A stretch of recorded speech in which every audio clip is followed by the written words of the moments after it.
Perfect. All right. So we are live. Welcome to the episode of The Executive's Edge here with Indra Books from Agility for All.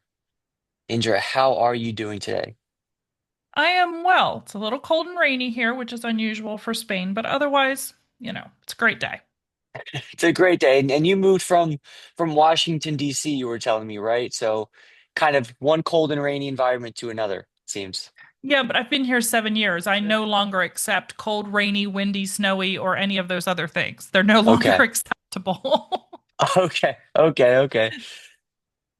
So I wanted to have you bring you on today and kind of talk about, what you were up to, and I know you're big into the consulting and the tech space. And when we were talking offline, you mentioned a lot about how you focus on bringing people back to the equation and not Mhm. solely just focusing on technology, right? So I guess let's just start with a little bit about your background, your journey, and what kind of got you not only into the space, but into the space and focusing on people first, right? Bringing that transformation, bringing Mhm. that niche into Mhm. kind of the tech-driven era that we're in, where everything is like, cutting edge, shiny object syndrome, shiny object syndrome. You're like, okay, let's look at that, but let's keep the people aspect going on here. Yeah, so my background is not a direct line. I say so many times we see people have very linear career paths if they're, over 40 years old. Under 40, I would say the career paths are no longer linear. But, people started at the bottom and they worked their way up through jobs. My career path has been anything but that. I was a professional musician when I was 19. And from there went into teaching. From there, ended up in the tech space quite by accident because our school received a grant from Apple to put in a computer lab in the 90s, and I was the only one that knew how to use a computer. So that was kind of my introduction into the tech space and combining it with the human elements because people were afraid. They didn't even know that, a mouse was called a mouse and why it was called a mouse. And so naturally people are hesitant, to change when they don't understand what's in front of them. And I think, for all of the, every sentence that comes out of our mouths these days has to be about AI. For all of that, it's just the next new thing. The difference is in 2025, things move a lot faster. The tech space moves incredibly fast, where it used to be, back in the 90s, you might have gotten some new thing out every 2 or 3, maybe even 5 years that made a significant difference. And we saw that speeding up, and now it's 2 days. There are thousands of AI tools that have come out in the last 2 years.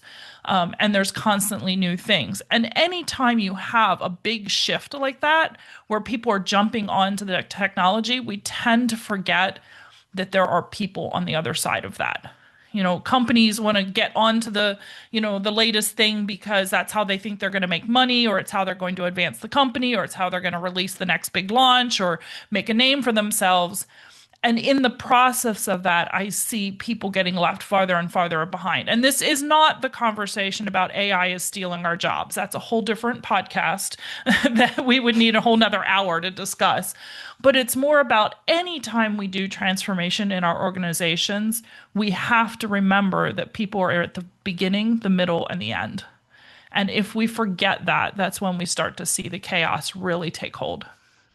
Got it. Okay. That's interesting. And I mean, I guess with that said, right, like when you kind of zoom out, what major shifts like do you see, right, with the AI? And I know you said on our again offline conversation that, most of these transformation attempts fail, right? What's the shift that's actually happening? And I guess what's going to stick through all the chaos?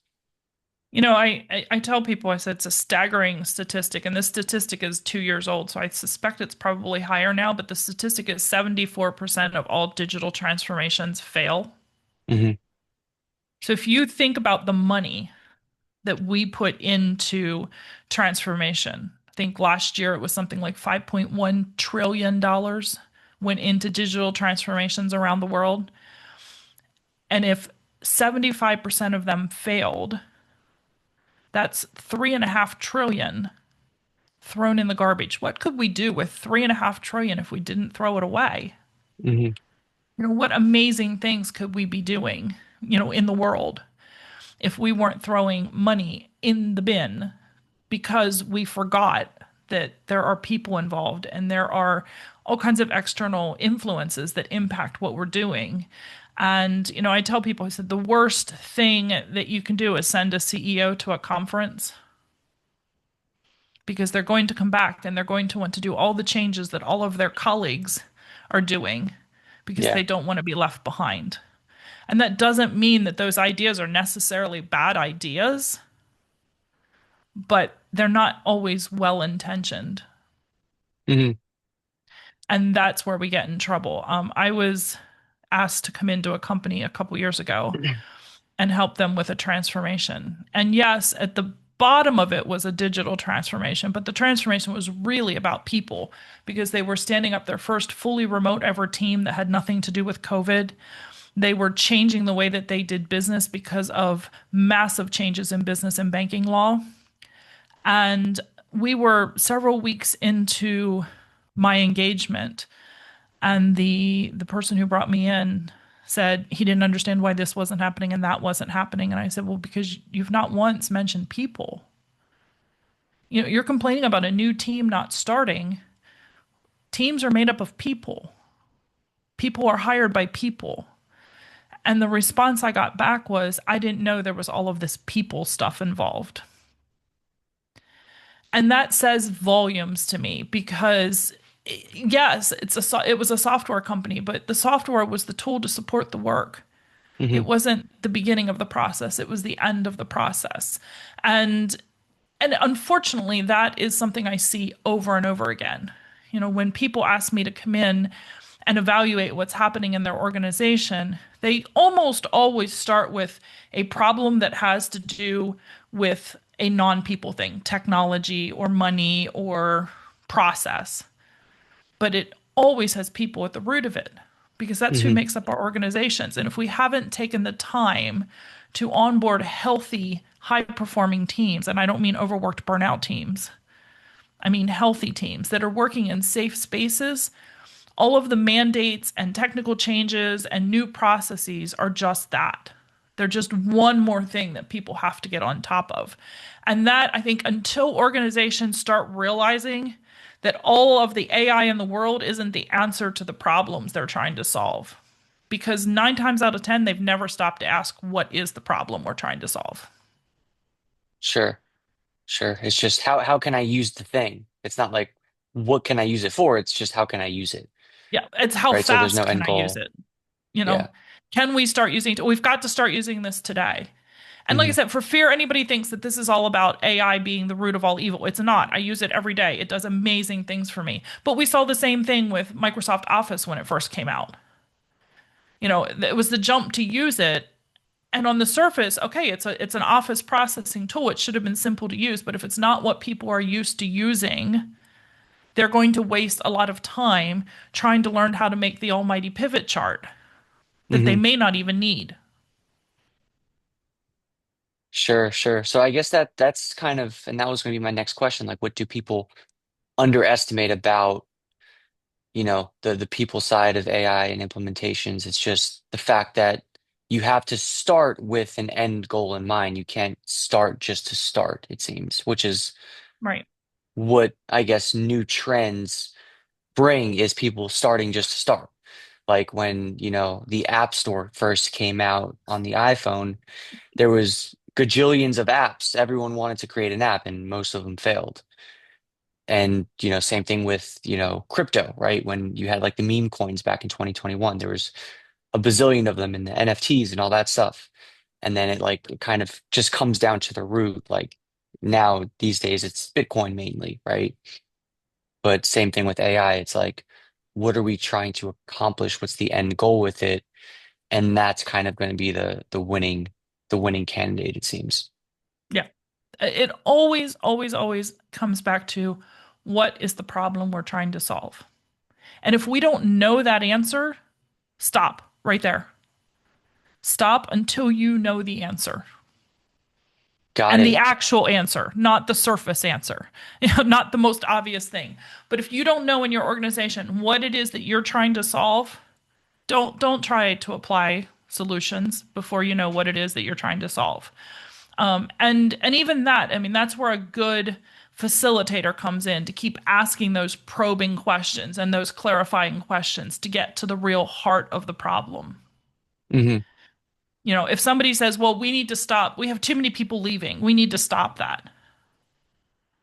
Okay, that might be the surface problem of what you're trying to solve, but it's often a symptom of an actual bigger problem. And so I think that's where a good facilitator, not a consultant, because a consultant's likely to come in and just tell you what to do, Hmm. but a good facilitator to come in and ask you those difficult questions and make you really get serious about what you're trying to do before you invest money in doing it. Got it. Got it. So I guess that parlays into my next question for you. Tell us a little bit about your service, what you do, what problems are you solving for your clients, right? And who your ideal customer is, and what ultimately they're trying to solve, or what you help them discover. So I thought I was being super clever when I named the company back in 2019 Agility for All, because I really did want people to be agile in the dictionary definition of the word of being able to respond to change, being flexible enough to meet the demands, not, falling down in a crisis and then COVID hit and we watched a whole lot of people fall down in a crisis. And we knew we weren't agile, but because it's become such a bad word with people because it's been poorly done by consultants with the uppercase A, agile. It's kind of worked against me in what I'm trying to achieve. But what I really, really want for companies is for them to take a hard look at who they are and who they want to be and work on that through leadership, through high performing teams, and through ways of delivering and working today. And I tell people, I said, you can just hire me as a consultant, and I'm a pretty good consultant. I've been doing it for a lot of years, and I can come in and I can look at what your problem is, and I can tell you how to solve it. And then I'm going to leave, and what's going to happen? Not a darn thing. Hmm. Because I've come in and told you how to solve a problem the way I would do it for myself, because that's what makes sense. What we really need to do is take a step back and look at what is the problem we're trying to solve. So do that facilitation of what is at the root of what we're trying to solve. And then make sure that we have everyone starting on a foundational level of how to change. Are all of our leaders working from a place where they can practice inclusive leadership? And I know that's another word that we're not supposed to use these days, but inclusivity means that everyone in the organization is heard when they need to be heard. That does not mean we're all flapping our lips at the same time, just talking over each other, but that people have an opportunity to feel heard and valued and that they feel safe to contribute. Hmm. And so, working on that with leaders to make sure that the way that they are leading is in a productive way that is going to directly contribute to that health of the organization, which means then successful transformation and change. Working with teams to make sure that they are solid in who they are as a team, what is their identity as a team, what is their value system, and how does that directly relate to the corporate level, to the vision and the mission of the company. And then lastly, how are we working as a healthy leadership team and a healthy high performing team to deliver. And so I like to spend a lot more time doing that foundational training and development, if you will, than I do analyzing, writing reports, and consulting. Because if we give people the tools they need and everyone's coming from the same understanding of what it is that they need, then we see real change. We don't see real change by someone coming in and putting a PowerPoint up on a screen and saying, this is how we're going to do this. Hmm. We see change by giving people the tools they need to make the changes that they need in their organization. So, while on my website it might say that I do consulting, coaching, and training, my real focus is on that coaching and that training to give people the skills and the tools that they need to do the change. And then oftentimes they don't need me. If we do a relaunch of a team so that they work with the same purpose, the same alignment, and the same contacts towards the same goals that tie into the corporate goals, not much you need me for after that because now they know where they're going and how to get there. Sure. Yeah. It's that old adage, right? Teach a, or give a man a fish, you feed him for a day. Teach a man to fish, you feed him for life. That's kind of, it seems like how you approach the business. Yeah. And that doesn't mean that we don't need to eat while we're learning how to cook. Yeah. So the support is there. But if we do it that way around instead of just being given food and never learning how to cook, if you're just given food and you're never learning to cook, what do you have to do? You have to keep getting Uber Eats to deliver food, don't you? Hmm. But if you get Uber Eats while it is you're learning to cook, then at some point, unfortunately, sorry, Uber, but I'm not going to need you as much, except Yeah. when I don't feel like cooking. But it's not going to be because I don't have the skills. And so the support is there. They're getting that support from us while they're building those foundations. And Hmm. then after we build those foundations, sure, we're there for a bad day because we're all going to have bad days. We're all going to fall down. Stuff's going to go wrong. There's going to be the unexpected curveball, but we don't need to be there all the time because we've given the teams the coping mechanisms to be able to solve their own problems. Sure. And that to me is powerful. So we like to focus on group coaching programs. We do them both virtually and in person. We come to you, you come to us. If you want to spend time with us in Spain, we'd love to have you.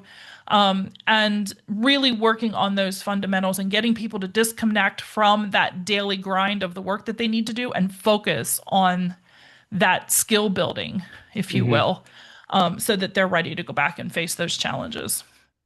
Got it. Got it. And you were talking to me about a couple of these things that you built within your business, like the ROI tracker app. I guess can you tell Yeah, me a so little bit about that and the value it's delivering to clients that you work with? so one of the biggest things I hear from people when I say the word training is no, we don't do that. It never works. Which is a bit of a, okay, so what are we doing? Because aren't we supposed to be building a learning culture? What they're saying is we have sent people off to training and they've come back and nothing changed. That's what they're really saying, which tells me there was no intentional learning and development program for the organization. And we might as well have sent software developers off to basket weaving. Basket weaving is important if you are a basket weaver. Hmm. It is not if you need to learn how to write Python. And so I see so many organizations, they'll say, well, each employee gets 3,000 a year for training and development, and they can spend it however they want. No, that's not how that works. That means that people are randomly going to take the things that benefit them or the things that interest them, or as how often happens at the end of the year, last minute just grabbing whatever's available because somebody said, hey, you didn't spend your money.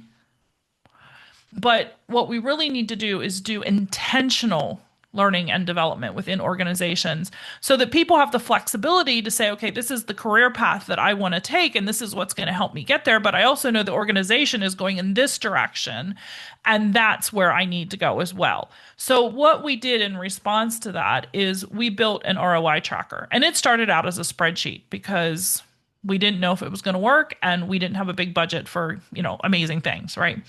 And it was a simple spreadsheet. Left column, the objectives of any one of our training programs. Middle column, what the people in the class said they got out of it for each objective. Last column, how is that going to impact the organization? We've now actually developed it into an app that any organization that does our training programs gets, where we put the objectives in, and before they leave the class, before they leave the program, they go through each objective and say, these are my takeaways from that. This is how I think this applies to me personally and to my organization. And then we have a 90-day and 180-day check where they can go back into the app, look at those objectives, look at what they said the impact was going to be, and enter in what the impact actually was. Or, oh, crap, I forgot about that objective. I forgot I said I was going to do this thing. That would have really helped us on that last product. Let's get that now. And so they can update their objectives and update what they want to do. And then they can check in again in 180 days. All of that is in a dashboard that then leadership can see as well.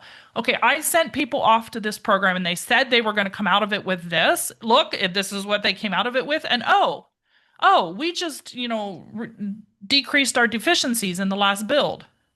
Or we just wrote, three extra proposals this quarter because we had a different way of thinking about things. Or our marketing team now knows how to self-facilitate when they have disagreements with each other, and they are now making decisions three times faster.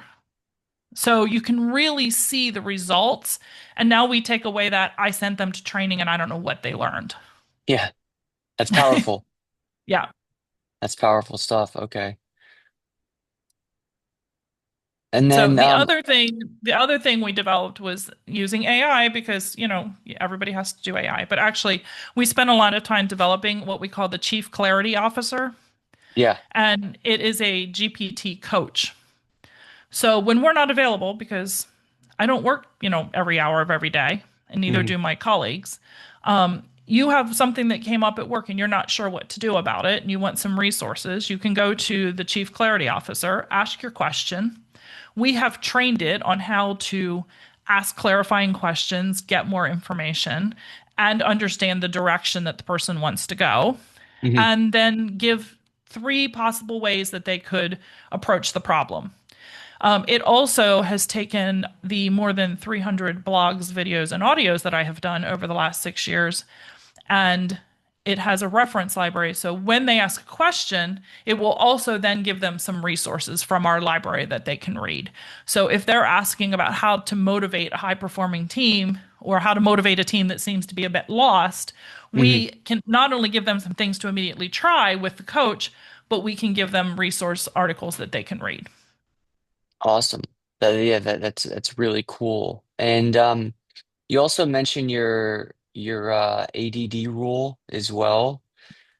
I Yes. guess how do you apply that to your business as well as curious to know the resources that you've built, right? How does this all get applied into your own business?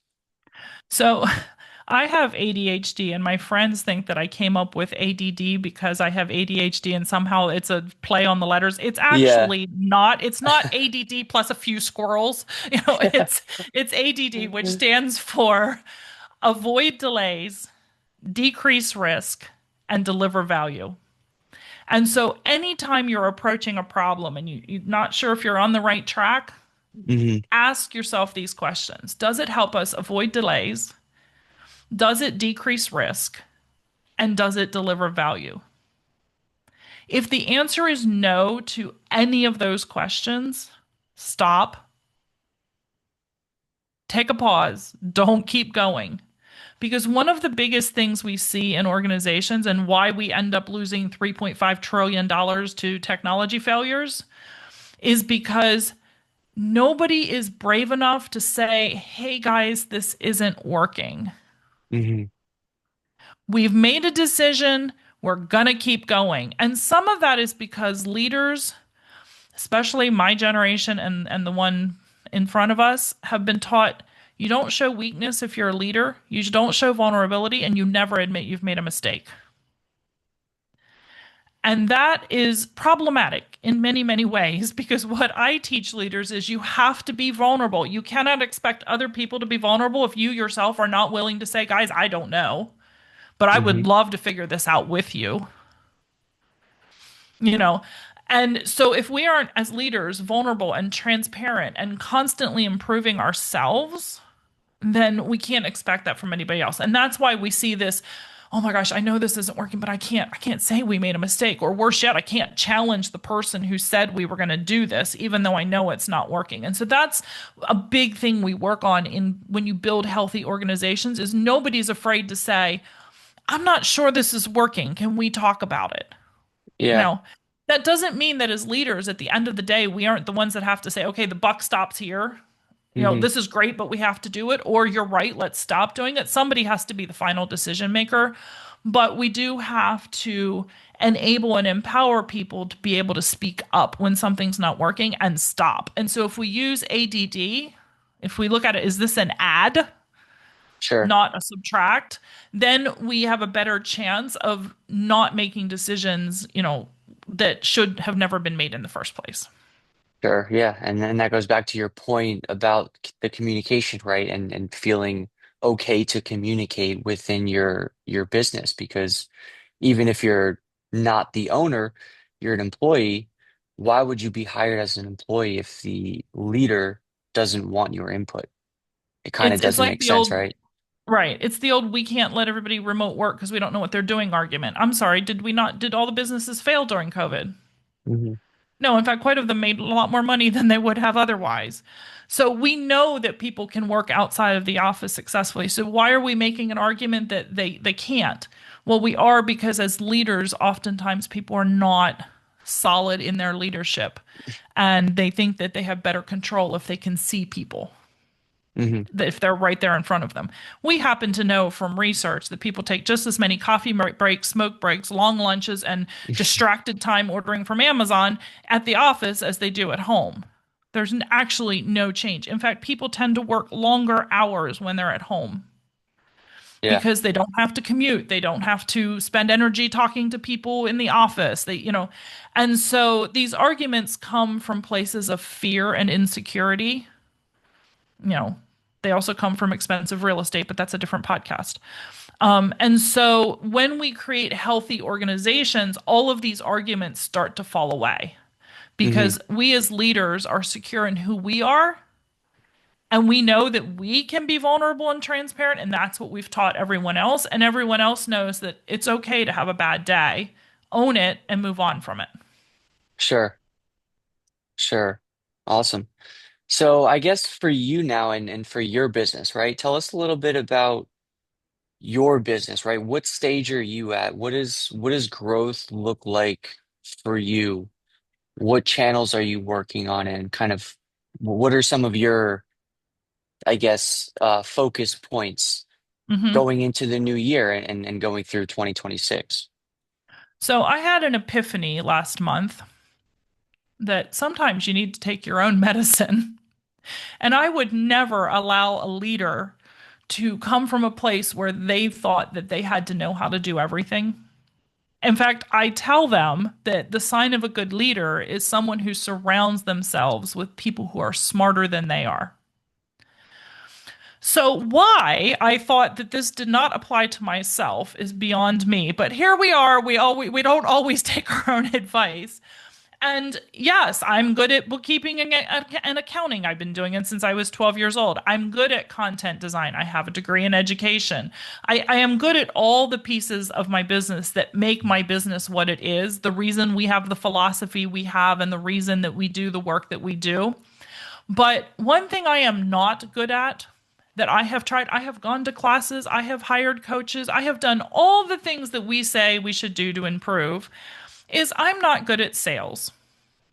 And when I say that, it doesn't mean I don't know how to sell the company and what it does, because I do. And I had a friend one time who told me, Indra, I don't know why you say these things because you could sell water to the water company.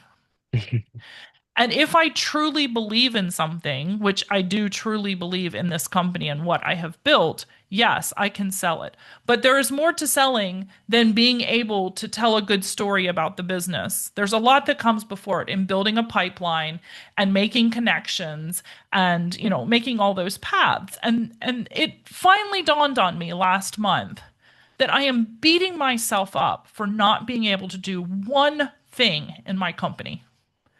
One thing. If you Hmm. need a content piece built, I'll have it done before you finish explaining it to me. You need a new program? I've got it. You want me to get on a plane and fly somewhere? I'll do my own travel arrangements. But I finally admitted to myself last month that the one thing holding this company back is me. Yeah. And I share that because people are not willing to share these things publicly. And I think it's really important that we see the sunny side and the cloudy side of businesses, whether it's a big business or you're a solopreneur. There's good, there's bad, and there's ugly. And the ugly of this is I wouldn't admit that I just was never going to be very good at doing this. Why I didn't think this was applicable to me is beyond me. When I have ADHD and I'm very introverted, of course, connecting with people and making those initial connections is going to be my most difficult skill. Hmm. But I finally came to the realization that I don't have to do it all. I have a team of people and they have skills as well. And they tell me all the time that they have no idea how I create these programs literally out of thin air, but they have skills that I don't have. So I finally have realized I need to take my own medicine and let other people help me build this business because I have big dreams for it and I have big goals, and I'm not going to get there if I do not get out of my own way and let people help me build this business. So that is where I am right now, Sure. Yeah. I learning mean, to I be a guess, new version of me. yeah. So I guess to overcome that, right? Like what channels are you working on, right? How are you replacing yourself? What's how are you getting in front of those people to have new conversation and Hmm. converting? You mentioned there was a longer sales cycle as well. So kind of Yeah. what's the focus point? It's in retrospect, it was on you and you doing everything, but now that you're like, okay. I can't grow it past where it is. How do we get from here to here? What channels do we use and kind of how do we Hmm. get in front of those people so at least my salespeople can talk to them so I don't have to. So I have done a lot of work. I mean, we all do it. Who's your ISP? What's your unique selling point? All of those business things we need to do. They're all done. We know who our customers are and who we want to work with. So we didn't have to do that work. That we were able to say to someone that this is who we are. If you can't see it, if it's not clear, let us help you. Let us help you see it.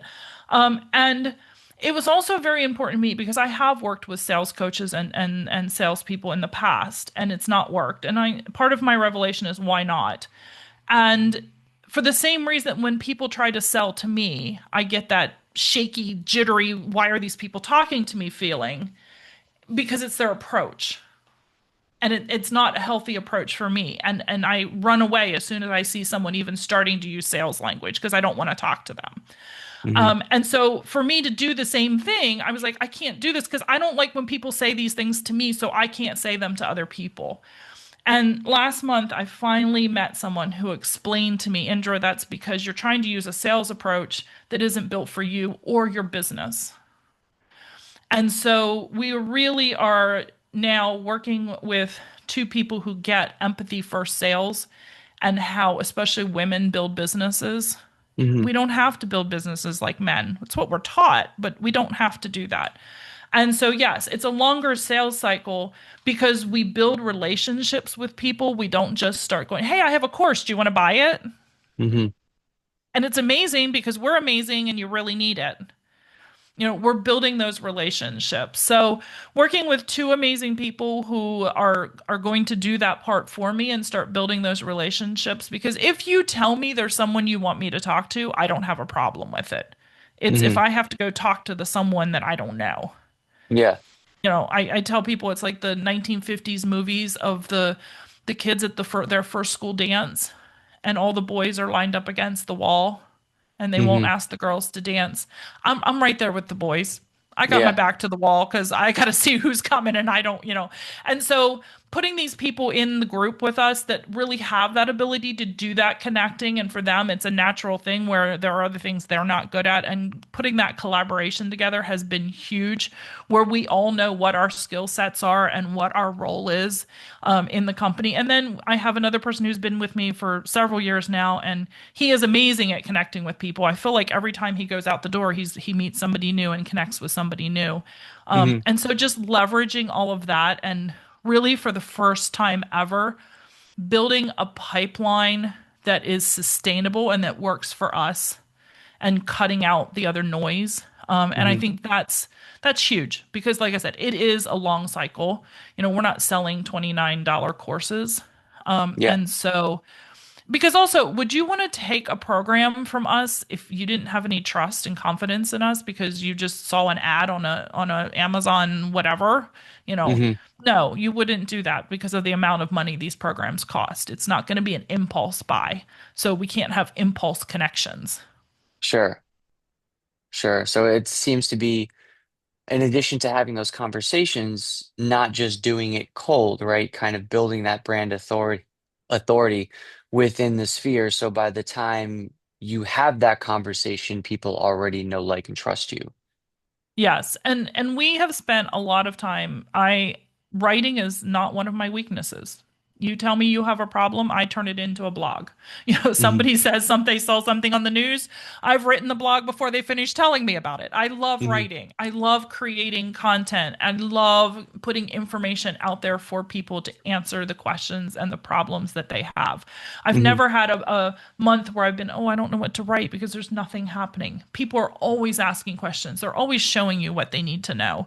And so I love writing. And so we have that brand visibility in regards to, consistently being visible with our content, with our value add, with our program. So it's now just kind of putting it all together in a Hmm. way that we make those connections. People go, "Oh, I see that now. I see what this person is doing. Hmm. That is speaking to me in a way that I've not heard before."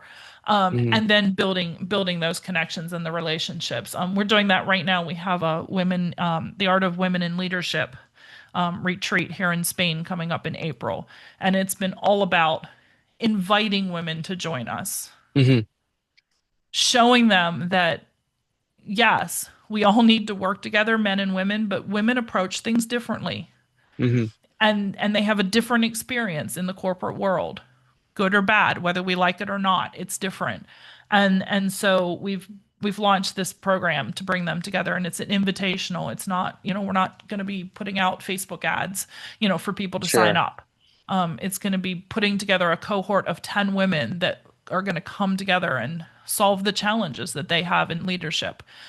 So all of that takes time and intention. And I think we finally have a good mix of people together to help me do that without me feeling like I'm constantly a failure because I don't know how to talk to people. Hmm. Got Yeah, it. which I Yeah. know people say, but you're doing a podcast, Indra.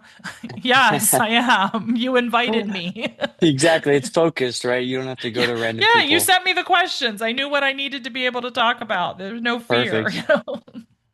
Perfect. So I guess just kind of one of the last things. You mentioned that you were looking into, in 5, 6 years to be able to kind of pass it off, right? We're looking to grow. We're uncovering our bottlenecks, right? hmm Content doesn't seem to be the issue. Getting, talking doesn't seem to be the issue. It's just kind of individually, hmm right? So what's the focus to get that distribution out there without having to do what you don't want to do, right? I mean, I know you're talking to you have teammates that are doing that for you, but hmm is there a systemized process to doing that, right? As far as being out in front of people, right? Are you, doing more events? Are you gonna try webinars? Are we doing ads? hmm Kind of what's the next step in that growth stage? So for me, it's always important that I do things that I know are going to make an impact, not just on my things that I'm able to do, but that are going to make an impact. So for me, speaking at events is a huge part of building our credibility and who we are and what we're doing. And so for me, that's the thing where the team is constantly looking for places that I can be on stages because I can't talk to people one on one, but apparently I can get on a stage in front of 1,000 people, no problem. But it's also how you build that credibility, and talk to people about the things that they're concerned and worried about. So that for me is growing my speaking portfolio is one of our ways to keep building that pipeline. Also, when we get people into our programs, the word of mouth is absolutely incredible. I don't think we've ever had anybody come to a program and go, "What in the heck did I do? That was a waste of my time and money, and I'm going to tell everybody it was terrible." Yeah. it naturally, when you invite people into your program, Hmm. they go tell other people. So one of the things that we've realized is that, that whole companies send people to training without intention. We actually have a program to sit with leadership and look at where they are as an organization and help them put together learning and development that makes sense. Hmm. Now, that means that some of it is likely not to be with us. I am not about to start teaching coding. Nobody needs me to Yeah. do that. Um, so, we can help partner with trusted people that we know are going to help them reach their goals. But we have a program where we go in and we help them figure out what it is they need. And then they commit to doing at least 3 programs with us for the year around leadership, around high performing teams, and around delivery systems. It might be we have a big enough company, we need to send everybody to leadership programs so that we're all working off the same sheet of music, or Hmm. we're a smaller company and we want our leaders to go to one program, we want our team leads to go to another program, and then we need to work with our delivery folks on how it is that they're delivering and how they're improving the quality of the work that they're doing. And so that's my goal is we keep building on those kinds of programs. Because we have built-in consulting with that, we have one-on-one coaching built with. Of course, they get the ROI tracker and the GPTs. They get all of those things, but they also get extra support on making sure that those programs land for them and they're improving their bottom line as far as what they're delivering across the company. So that's what we're trying to grow right now. And that means that then in 6 years, when I want to try to retire or at least take a back seat and just sit and Hmm. write content all day, I don't know, that there is a really strong, robust company that I can hand off to the team that's been, kind of silently working in the background the last couple years to help build this, and that they have something that they can be proud of. And in the meantime, you had asked me what's my big, big dream, is finding space where when we do these programs, people feel truly connected. I personally have an aversion to hotel carpet. I don't know why oh, I do know why they buy carpet with very horrible patterns on it because it doesn't show dirt, but it physically makes me ill. Like it Uh-huh. makes me dizzy. And so I really struggle when we do these programs because I don't want to go to hotels. First of all, I don't want a hotel setting. Uh-huh. I want a certain aesthetic and a certain, environment. And so my other dream is to be able to buy a property and create an executive retreat space that is Yes. exactly what people need when they come to us. And I've already picked out property, so now we just have to make the company successful. There we go. There we go. That's awesome. That's awesome. So just finishing up here, what for leaders, right? What advice would you give to them about balancing, the human strategy with the rapid technological change? And I think based on a couple words you said, I think I know where you might take this, but what's just kind of the knee jerk, word of advice for people, in today's business climate, right? With all of the changes, managing those two things. Stop and breathe. What is it we used to teach children? Stop, look, and listen. Do they still teach them that when they Oh, I was gonna think say when they stop, cross drop, the and roll. street? Okay, well, we're not building, we don't want to set the building on fire, Christian. That's not what we're trying to do here. We're not going to evacuate for a fire. No, when they cross the street, it's stop, look, and listen, I think is what we teach them. Um, Yeah, sounds right. I come from the stranger danger era, so who knows what happened. But stop, look, and listen. Just stop and take a moment and breathe, and then ask yourself, what is the problem we're trying to solve? And Hmm. is this going to add value if we do it? And then, Awesome. of course, don't forget that there are people doing it. Great Yes. that you answered those questions, but you have a whole team of people that need to be doing that. Yeah. But if you just stop and ask the questions, you're going to see a remarkable change in how decisions are made. Awesome. Well, I love that, and I appreciate your time today. I'm gonna go ahead and stop this, and then we can let's see.